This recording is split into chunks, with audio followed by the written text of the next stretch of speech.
궁금한 이슈, 놓치고 싶지 않은 이슈를 추적합니다. 오늘의 이슈는 무더운 여름 폭염을 견디는 쪽방촌 사람들을 만납니다. 사흘째 대전과 세종, 충남 전 지역에 폭염주의보가 내려진 가운데 오늘도 무더운 날씨가 이어졌습니다. 오늘 밤은 열대야 지역이 더 늘어납니다. 장마가 끝나고 연일 폭염이 이어지면서 실신을 하거나 탈진해서 병원을 찾는 온열 질환자들도 크게 늘고 있는데요. 앞으로 무더위가 더 기승을 부릴 것으로 예보가 되고 있어서 세심한 건강관리가 필요한 상황입니다. 이슈를 추적하는 남자 이추남입니다. 장마가 끝나기 무섭게 무더운 날씨가 계속되고 있는데요. 기상청 예보에 따르면 올 여름엔 폭염과 열대야가 장기간 계속될 거라고 합니다. 우리 주변엔 이 폭염을 더 힘들게 견디고 있는 이웃들이 있는데요. 오늘 이추남이 찾아가 보겠습니다.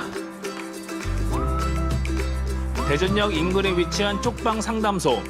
쪽방 거주자에 대한 상담은 물론 취업, 생계, 행정지원 서비스를 물심양면 돕고 있는 곳입니다. 지난 목요일 쪽방 상담소를 찾았는데요. 아침부터 상담소 식구들이 식당에 다 모여 계시더라고요.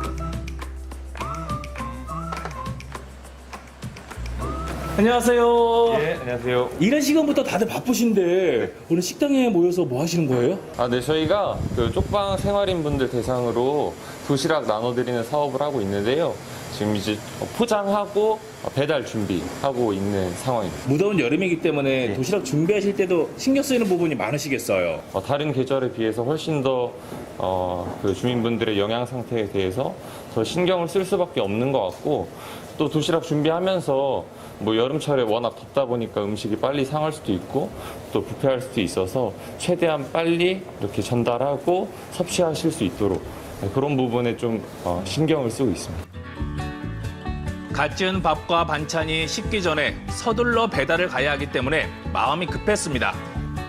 매주 화요일과 목요일 두 차례 배달되는 도시락. 폭염에 입맛 잃어버리실까 오늘도 주민들이 좋아하는 반찬들로 넉넉하게 준비했습니다.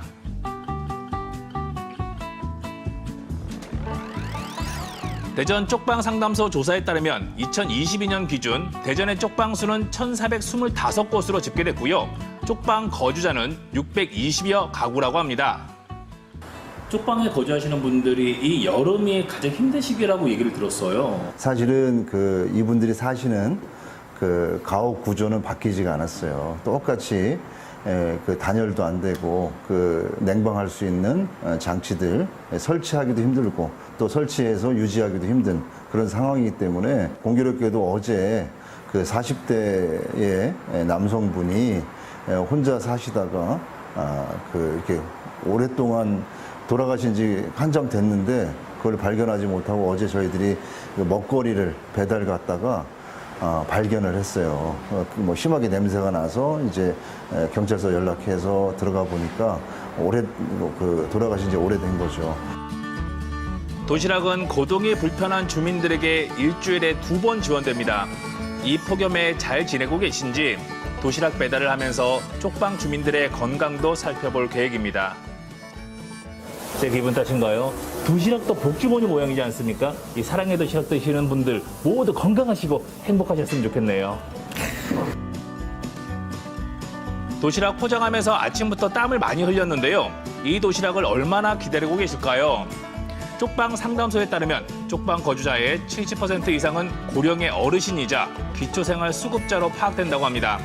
사정이 이렇다 보니 여름나기가 더 힘들 수밖에 없는 현실입니다. 여기에요? 네, 여기요. 계단이 많이 가파르네요. 와. 지은 지 오래된 가파른 계단을 올라가니 두 평 남짓의 작은 쪽방이 다닥다닥 이어져 있었는데요. 한낮인데도 집안이 어두워서 불을 켤 수밖에 없었고요. 방이 좁으니까 선풍기 열기가 그대로 느껴지더라고요. 네. 요거 식사 드시고 귀는 괜찮으셔요? 예, 어느 정도는 들려요. 네, 어느 정도 들리셔? 이제 보청기까지 있겠습니까? 예. 조금. 네, 저것도 잘 나오는 거죠? 저거는 선풍기. 뜨거운 열을 예. 밖으로 빼내는 것입니다. 그러니까 잘 되는 거죠, 작도? 네, 잘 됩니다. 잘 되고. 요거 요즘 더우니까 물 챙겨서 잘 드셔. 예, 물을 잘 드셔야 돼. 예. 그리고 모자르시면은 저희 사무실로 또 오셔. 예, 이거 많이 있으니까 가져가시고요. 넉넉하게. 예. 촬영 당시 대전엔 폭염주의보가 발효됐습니다. 사실 저는 앉아만 있어도 땀이 줄줄 흐르는데요. 어르신은 이 좁고 습한 쪽방에서 몇 번의 폭염을 견디서야 할까요? 이 더운 날씨에 이 고생해서 만드시는 분인데 제가 진짜 아주 참 큰 도움이 되고 맛있게 먹고 있습니다. 지난 7월부터 쪽방촌엔 폭염 모니터링 요원이 등장했습니다. 전화 상담뿐 아니라 가정 방문도 수시로 하고 계시더라고요. 다들 들어오라고 하시고 반가워해 주시네요. 아, 저 너무 기쁨을 표현 못할 정도로 너무 환감해 주시고 아들처럼 또 조카처럼 맞이해 주시니까 저희도 할 때 보람이 많이 샘솟습니다. 모니터링도 하시지만 뭐 이런저런 얘기들 많이 주고 받으니까 또 말벗도 대주시겠어요. 물론이죠. 말버스도 안 해드린다면 모니터링 요원으로서의 자격이 없다고 생각합니다. 혼자 산다는 이유 때문에 말을 터놓고 얘기할 수 없는 혼자 사는 그 외로움 때문에 저희들에게 많이 좀 하소연도 하시고 또 어떤 농담도 건네시고 사는 얘기를 정겹게 나누곤 합니다. 체감 온도가 38도였어요. 폭염에 쪽방촌 계단을 얼마나 오르락 내리락 했는지 모릅니다. 부지런히 서두른 덕분에 점심시간 전에 도시락 배달을 무사히 마쳤는데요. 더운 여름엔 가스불 사용도 힘든 쪽방 생활. 도시락으로 끼니를 해결할 수밖에 없습니다. 도시락 안 갖고 올 때는 복지관 위로 전철 타고 가서 밥 먹고 오고 11시 반부터 12시, 1시 반, 12시 반까지니까 그 안에만 가면은 밥 먹고 오고 그래. 이제 도시락 안 갖고 올 때. 점심을 해결하기 위해 어쩔 수 없이 폭염에도 외출을 하고 계셨는데요. 여름 내 폭염 모니터링 요원들의 방문이 이어질 예정입니다. 일단 저희가 방문을 했을 때 평소보다 컨디션이 좀 안 좋아 보이신다 하면은 복귀를 해서라도 뭐 전화로 상담을 드린다거나 아니면 또 방문해서 주기적으로 이렇게 좀 체크를 하고요. 폭염주의보가 내려진 그날 오후 쪽방촌 골목에 소방차가 등장했습니다. 여러분 이거 실제 상황 맞습니다. 소방호스로 연신 물을 뿌리는 소방대원들. 뜨겁게 달궈진 아스팔트가 금세 시원해지더라고요. 고생 많으셨네요. 아, 쏟아지는 물줄기 보기만 해도 시원해지고 기분 좋아집니다. 오늘 화재 현장에 있는 것 같지는 않은데 119 소방대원들이 거리로 왜 나오신 거예요? 저희가 화재 현장뿐만 아니라 이런 무더운 여름철에 국민들에게 좀이라도 더위를 날려주기 위하여 저희가 뭐 폭염주의보, 폭염경보가 떨어졌을 때뿐만 아니라 여러 요청이 있을 시 도로에 물을 뿌려줘서 일시적으로 온도를 낮추게 하는 살수지원이라는 그런 업무를 현재 수행 중에 있습니다. 정말 바쁘시고 고생 많으신 분들인데 아우 고맙습니다.